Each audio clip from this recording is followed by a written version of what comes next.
मेरो छेउमा देख्नुहुन्छ दामोदर कुण्ड र जुन 4559 मिटर हाइटमा छ र यहाँ पुरै हिउँ परेको देख्न सक्नुहुन्छ। यो चक्रकुण्ड हो भने यतापट्टिको रक्तकुण्ड छ यहाँ र यहाँ चाहिँ मेन मन्दिर छ। मेरो मन्दिर चाहिँ विष्णु भगवानको, दामोदर कुण्ड भगवानको छ, माथि कृष्ण भगवानको छ। र हजुरहरूलाई यहाँ आउन गाह्रो हुनसक्छ धेरैजनालाई, त्यहीँबाट भगवानलाई सम्झिनु होला, दामोदर कुण्ड भगवानलाई यहीँबाट सम्झिनु होला र आउन नसक्ने भक्तजनहरूले चाहिँ म आउन सकिनँ भगवान भनेर त्यहीँबाट दर्शन गर्नु होला। र यही तीनटा मेन कालीगण्डकीको उद्गम स्थल हो र हाम्रो र शालिग्रामको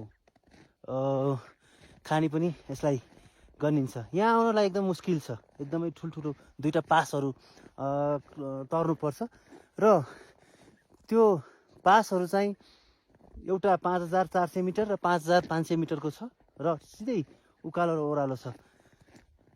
त्यही भएर आफ्नो स्वास्थ्य कस्तो छ त्यसलाई भर पर्ने तरिकाले यहाँ आउनु होला, नत्र भने भगवानलाई मनले सम्झिँदा पनि हुन्छ। धन्यवाद। हरे ओम दामोदर कुण्ड आए नमः। यदि माथि यतापट्टि छ भने यो तार जाली छ भने यहाँ आउने श्रद्धालु भक्तजनहरूलाई बस्ने ठाँटी चाहिँ यहाँ बनेको छ। यो घर जहाँ कि बत्ती ल्याउनु पर्दैन, सोलरको बत्ती छ यहाँ। र आश्रममा धेरै सामानहरू पनि छन् पढ्ने छेउनी, तर आफ्नो सामान लिएर आउनु होला भन्छु म चाहिँ। केही छैन, डुब कता हो बाटो के त ए